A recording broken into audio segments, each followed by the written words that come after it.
Okay, so we are nearly at the end of a typical English class, and as you can see in Spain people like to eat and drink when they're learning English. So, can you explain the food that we have here?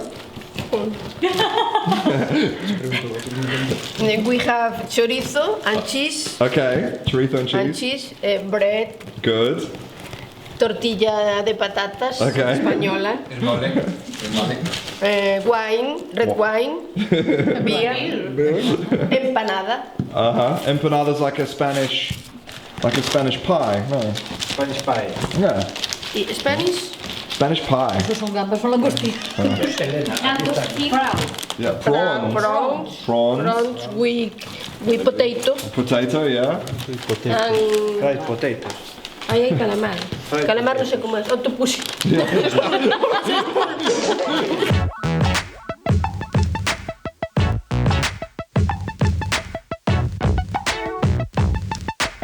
Hello and welcome to Canguro English. I'm Christian, and today I am going to teach you perfect English pronunciation by teaching you the English alphabet.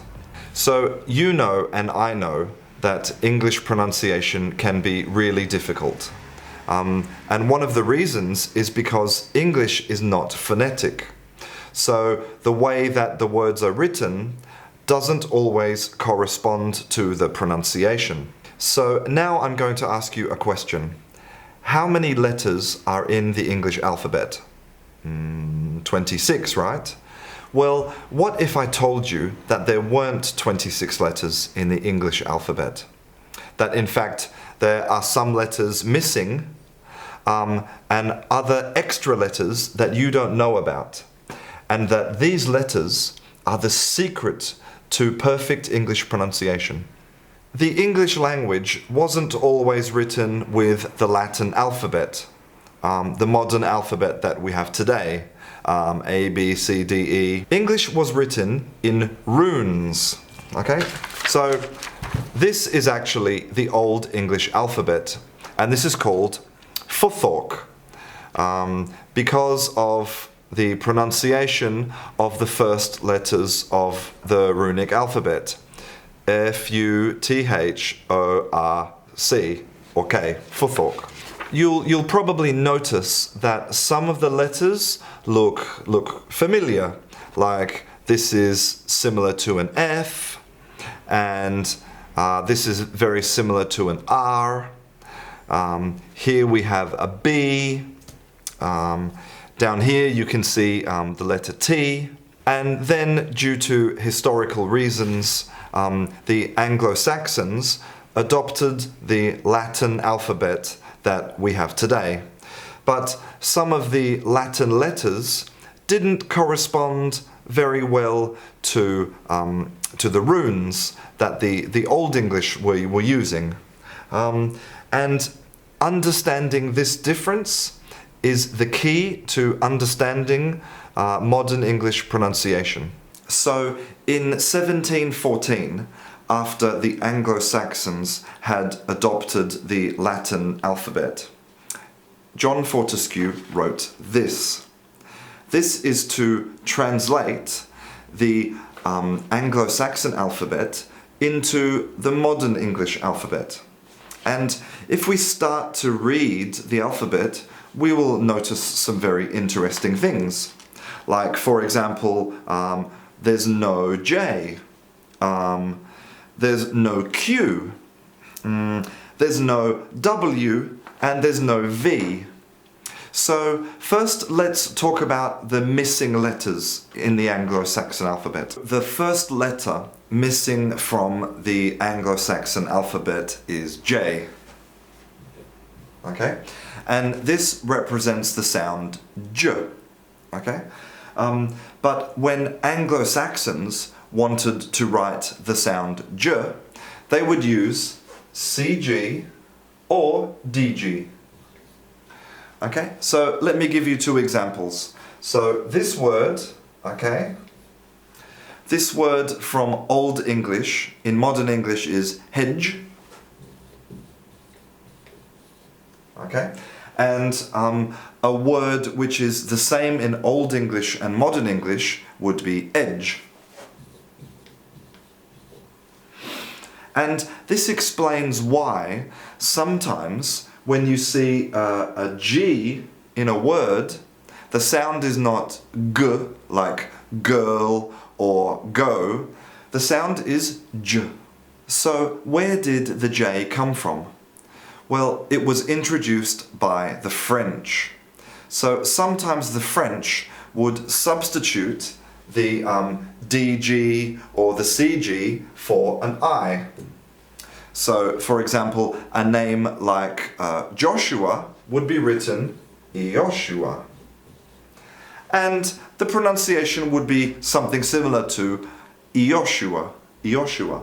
And with time, this I transformed into the J that we have today in English. So the next letter missing from the Anglo-Saxon alphabet is Q. And this represents the Qu sound. When the Anglo-Saxons wanted to write the Qu sound, they would write CW or sometimes CU, like this. So, for example, we have the Old English word here, which is queen, the modern English queen. And also another Old English word would be this one. Do you know what this is? This is, of course, quick. So again, this was introduced by the French. So now you know when you see a Q in English that the sound should be Qu. Now something really interesting. Also missing from the alphabet is the letter V. So this V represents the sound V. So when Anglo-Saxons wanted to write the sound V, what letter did they use? They used an F. And the reason is that the V and the F have exactly the same mouth position. In reality, they are the same consonant. The only difference is this is without voice, voiceless, and this is with voice. Okay? So the F is F, only air. But the V, you have to activate the voice. V. So Anglo-Saxons knew the difference in pronunciation depending on the position of the F in the word. For example,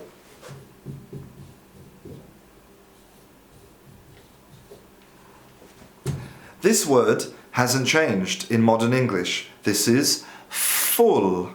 So this is unvoiced, full. This word has changed. This is, in modern English, even. And we can see here that because of the position of the F, that this is voiced, even. And this is also the reason why singular and plural with F and V are pronounced differently. For example, wolf, wolf, final consonant unvoiced, and the plural, wolves. Here, because this consonant is before a vowel, it is voiced, wolves. And it is exactly the same story for the letters S and Z. The letter Z didn't exist in the Old English alphabet. They would use S, and depending on the position, it was unvoiced, S, or voiced, Z. For example, this word is Sue. Sue. This word here, with voice, zoo. Zoo. The Anglo-Saxons knew which pronunciation depending on the position of the letter in the word. So I have talked about some letters missing from the Anglo-Saxon alphabet. Now I want to talk about a letter that is modified from Old English to New English, and that is this letter C. So in the past, this letter had two pronunciations. One was like the modern ch, and the other one was like the modern k. For example, we had this word, which is now in modern English child. And then we have this word, which is the modern English back. Over time, the C with a ch sound was substituted for ch, and the C with a k sound was substituted for ck or only for k. But then, to make things a little bit more complicated, when English people borrowed words from other languages, they kept the original pronunciation. So this word here is from Greek, so this is chemistry. But this word here is from French, so we say machine. So now the really exciting part. I'm going to show you two letters that existed in Old English that have disappeared in modern English. But I think they will really help you understand the pronunciation of certain words, okay? So the first letters are F and thorn, okay? And they are basically the same. And they represent the th sound when you stick out your tongue. Okay? Now in modern English, when we want to represent the th sound, we write T, H. Now, what's really interesting is that sometimes these letters weren't available for printing when they made books. So sometimes they would substitute these for a Y. And that's why you can see signs like this. Now, most English people look at the sign and it says, Ye Olde Collectible Shop. But we know that this is actually F or thorn, and it says The Old Collectible Shop. So what it means is that when you see a TH in English, like, for example, this or think, you can imagine this Old English letter, a special letter where you have to stick out your tongue. So the final letter I want to talk to you about is this, which is win. And this represents the W sound, okay? And in modern English, we write this as W. Now, this is an interesting letter because it's a consonant, okay? But actually the pronunciation is a vowel. And if we think about the name, it's called W. W. Because in the past, you could write win or you could write U. A W. And then again, the French decided to join the two U's together to make a W. And what's interesting for you is that when you think about the pronunciation of this, don't think about a consonant, think about a vowel, okay? So you bring your lips forward like a kiss and you go, ooh, ooh. I think for me, the final interesting thing about the difference between Old English pronunciation and modern English pronunciation is that in Old English there was no silent consonants. And I know it's very frustrating when you see a word like this and the K is silent and the G is silent and the H is silent. Or if you see a word like this and the B is silent. Or if you see a word like this and in British English they don't pronounce the R. Well, in Old English they did. The pronunciation of this would have been knijcht. And the pronunciation of this would have been dumb. And the pronunciation of this would be car. So, in reality, the American pronunciation of this word is more English than the English pronunciation. I can totally understand that it's really frustrating when you see a word like this and you don't pronounce the consonants. But unfortunately, people were writing down English just when English was changing the most. And that's why we have all of these problems. Well, I really hope that this class helped you to understand why sometimes the pronunciation doesn't correspond to the writing. And I hope that this class has helped you to understand how to pronounce words better by thinking about the origin of the spelling of these words in Old English.